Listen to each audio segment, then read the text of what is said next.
Eric, yes, and as you were speaking, this is something we've reported on.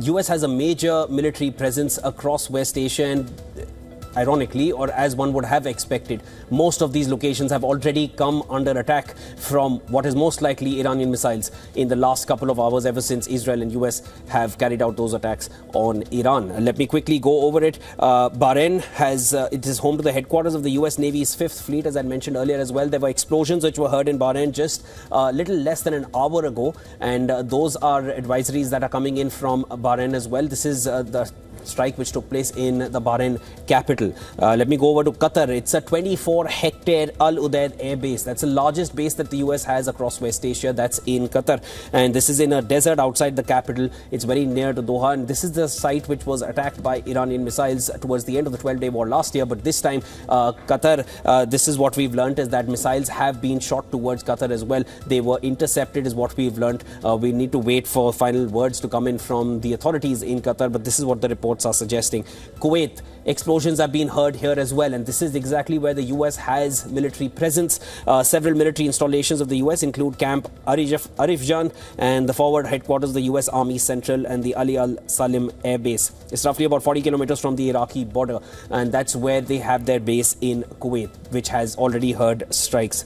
United Arab Emirates, that's essentially another place where the US has a base. The Al Dhafra Air Base, UAE has reported explosions, and this is in Abu Dhabi, and this is something which is unprecedented. Not through any of the the hostilities so far did we hear of explosions in UAE, but that's where the war has expanded already.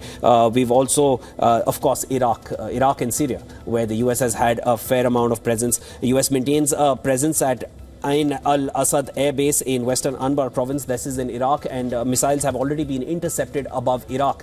So, in a nutshell, Eric, putting together what we already know with the developments which are coming in, all these regions which have important US military presence to keep a check on West Asia, essentially also on Iran.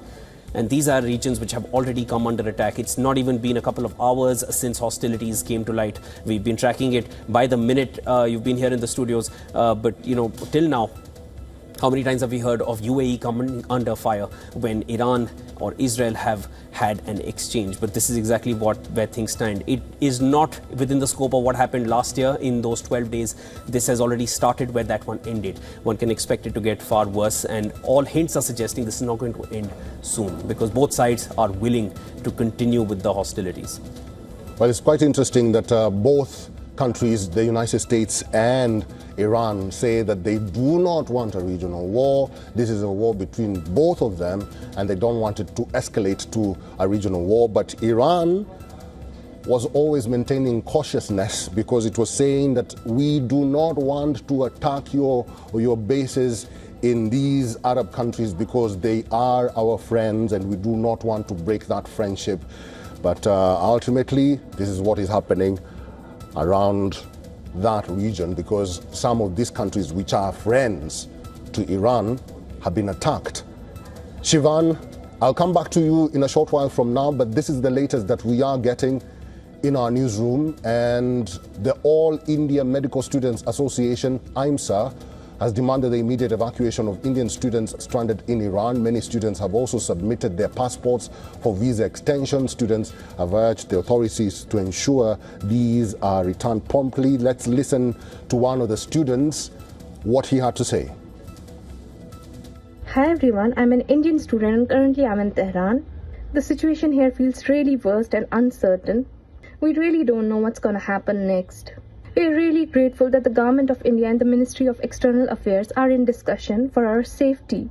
But in the times like these, speed matters a lot. I'm not even able to say these things because the airstrikes are happening and it's getting really worse for us. We just request for the quicker and clear evacuation as soon as possible. Please do not wait for the situation to get worse. Just help us. Just get us out of here as soon as possible.